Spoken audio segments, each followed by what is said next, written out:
नाज़रीन आदाब, आपकी बात से मैं अरशद जमाल।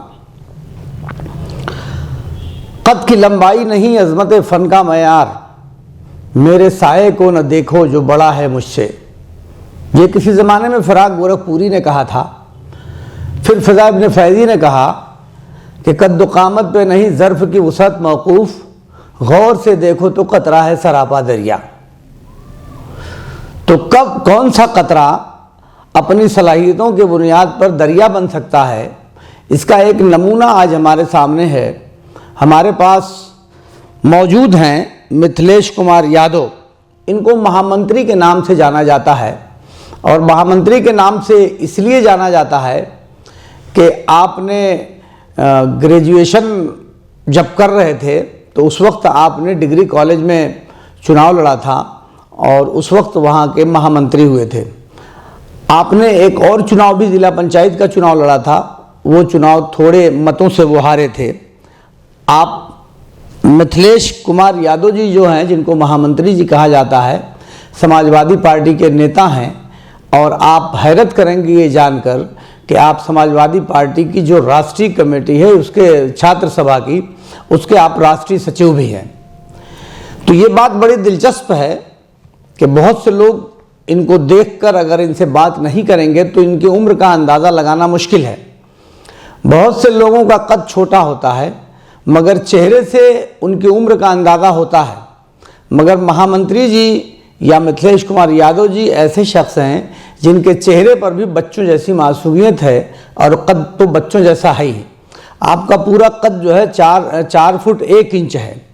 आज हमने स्टूडियो में मिथिलेश कुमार यादव जी को मदऊ किया है और दावत दी है कि आइए हम बात करें और आपके माध्यम से एक समाज में ऐसा मैसेज भेजने का प्रयास करें कि आदमी अगर नेचर की तरफ से कोई कमी है आपकी बनावट में, तो भी अगर आपके अंदर लगन है और आप अगर मेहनत करना जानते हैं तो आप अपना मकाम पा सकते हैं, जिसका नमूना है मिथिलेश कुमार यादव। मिथिलेश जी, आपकी बात के स्टूडियो में बहुत स्वागत है। बहुत बहुत धन्यवाद साहब। पहले तो हम ये जानना चाहते हैं कि आपकी उम्र इस वक्त कितनी है? मेरी उम्र 23 है जी। तो ग्रेजुएशन में आप कब थे? इस वक्त पढ़ाई क्या चल रही है आपकी? हमारी ग्रेजुएशन फर्स्ट ईयर 2018 में हुई। हाँ, मैं 2018 में छात्र संघ महामंत्री हुआ। उसके बाद 3 साल मेरा ग्रेजुएशन फाइनल हो गया। अब अच्छा, तो अब इस वक्त पढ़ाई चल रही है? इस बार गैप हो गया, एमए में एडमिशन लेना है। अच्छा, एमए में एडमिशन लेना है। तो राजनीति में आने का कब शौक पैदा हुआ आपका? मेरा राजनीतिक में मैं 2018 में आया ग्रेजुएशन करने। मैं अपने यहाँ नहीं, मैं मौसा के यहाँ रहकर पढ़ता हूँ। अच्छा जी, मेरा कराया धराया सब हमारे यहाँ वहीं से। मेरे मौसा जी ने मुझे चुनाव लड़ा हुआ, वहीं से हमको आगे। अच्छा, कितने भाई बहन हैं आप लोग? मैं 3 भाई हूँ। 3 भाई और बहन? बहन नहीं है। तो आपके माँ और बाप दोनों नॉर्मल हैं? पिताजी उनकी हाइट कम है? उनकी हाइट सही है। अब माता जी की? माता जी की भी सही है, भाई की भी सही है। अब बहनें नहीं हैं? नहीं, बहनें नहीं है। 3 भाई आप लोग हैं? जी। तो जो 2 और भाई हैं वो आपसे बड़े हैं या छोटे हैं? बड़े हैं। मैं सबसे छोटा हूँ। अच्छा, तो उन लोगों की हाइट नॉर्मल है? बिल्कुल है। तो इसके बारे में, आपकी हाइट जो इतनी कम हुई, इसके बारे में क्या बताया डॉक्टरों ने?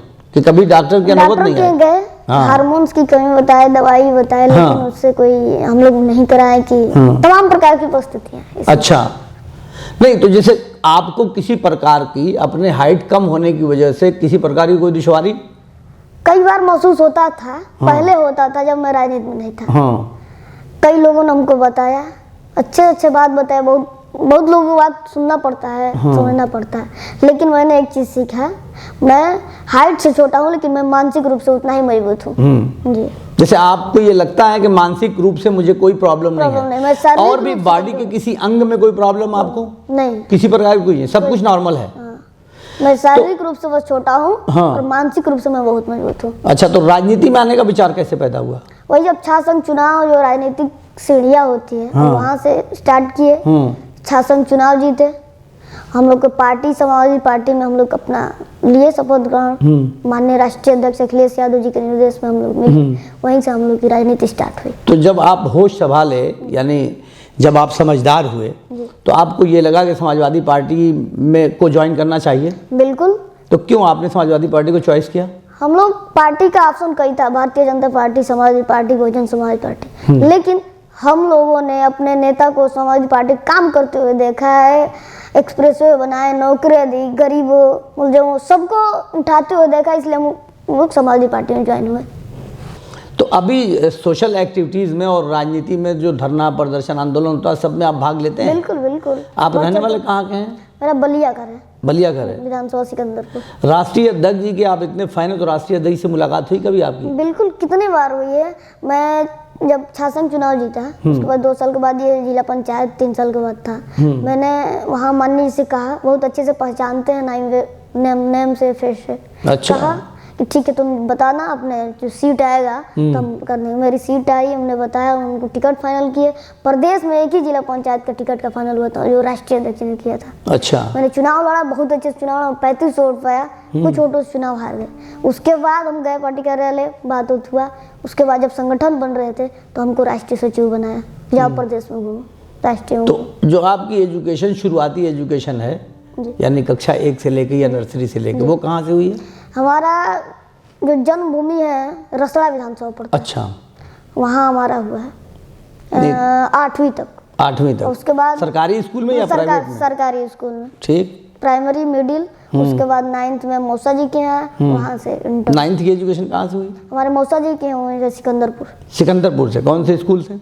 देवी सावित्री कन्या इंटर कॉलेज। ये प्राइवेट स्कूल है? हाँ, प्राइवेट तो स्कूल। सरकारी स्कूल में भी आपने पढ़ा, प्राइवेट में पढ़ा, दोनों में कुछ अंतर लगा?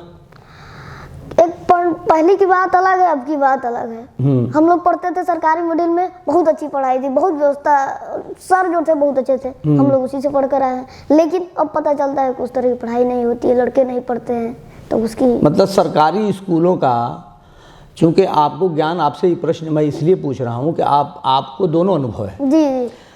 तो आपका ये कहना है कि सरकारी स्कूलों का स्तर पहले बेहतर था, और अब दिन ब दिन स्तर उसका अच्छा होने के बजाय स्तर दिन ब दिन खराब हो रहा है। जी। तो क्या समाजवादी पार्टी की अगर सरकार बनेगी तो आप इस बात का प्रयास करेंगे कि जो सरकारी स्कूल हैं उनका स्तर बेहतर हो, ताकि प्राइवेट स्कूलों से मुकाबला हो सके? बिल्कुल बिल्कुल। जैसे आजकल है कि प्राइवेट स्कूल का वो है, लेकिन समाजवादी पार्टी में हम लोग हैं, सरकार बनेगी, माननीय राष्ट्रीय से एक VIP व्यवस्था कराया जाएगा, उसको होगा तो इंग्लिश मीडियम में कराया जाएगा, उसका बढ़िया डिजाइनिंग होगी, सब कर करवाया जाएगा। तो राजनीति में कहाँ तक जाना चाहते हैं आप? क्या सपना है? बस लोगों का आशीर्वाद, समाजवादी पार्टी के राष्ट्रीय का आशीर्वाद, जहाँ तक ले जाए वहाँ तक जाएंगे। नहीं, लेकिन आपका कुछ सपना तो होगा ना, आप चाहते होंगे कि मैं MLA बनूं, MP बनूं।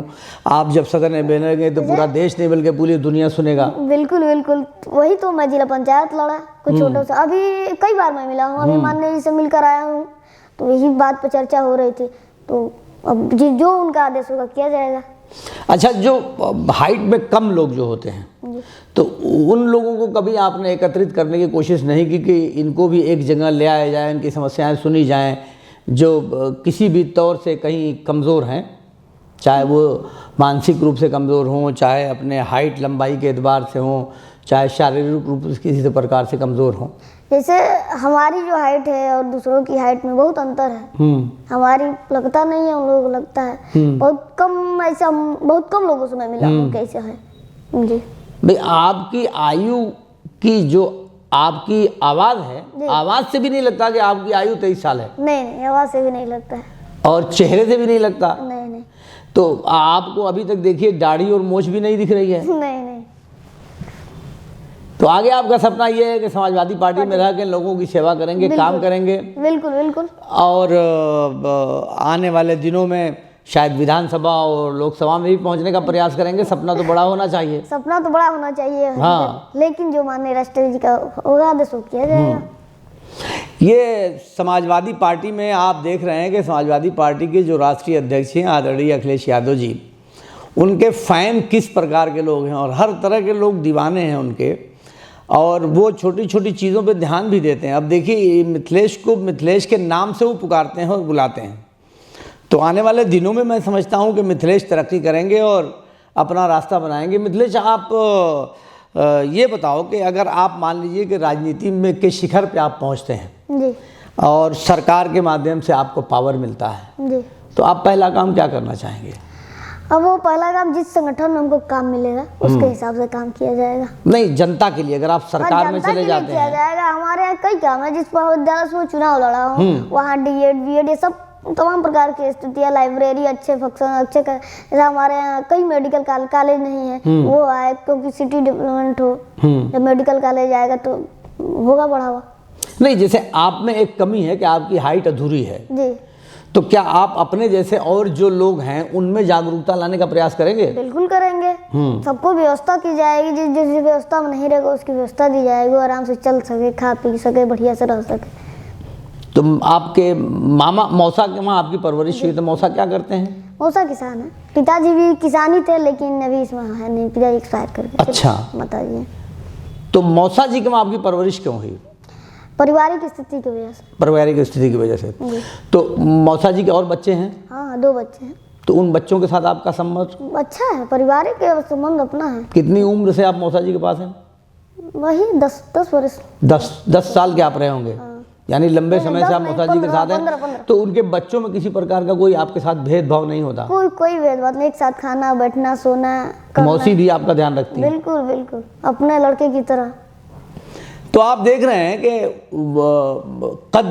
मैंने जो 2 शेर सुनाए पहले, वो इसीलिए सुनाए थे कि हौसले से उड़ान होती है, और हौसला अगर बुलंद है तो आपकी, चाहे आपके आँखों से आप माजूर हों, आप सुनने से माजूर हों, आप हाथों से माजूर हों, या आपकी हाइट कम हो, आप मंजिल, अगर लक्ष्य आपका है, अगर आप लगातार जद्दोजहद करते हैं तो मंजिल तक पहुंचते हैं। और आज मिथिलेश को भी हम देख रहे हैं कि इतनी कम हाइट होने के बावजूद भी इनकी लगातार जद्दोजहद है। 2 चुनाव लड़ चुके हैं, 1 चुनाव आपने जीता है और 1 चुनाव हारा है। हम मिथिलेश के फ्यूचर के लिए कामना करते हैं और आशा करते हैं कि मिथिलेश का ये कहना है कि अगर कभी कामयाबी मिलती है और मैं विधानसभा या लोकसभा में अगर जाता हूँ तो मैं जाकर पार्टी के लिए काम करूँगा, और पार्टी का जो संगठन है उसके लिए काम करूँगा।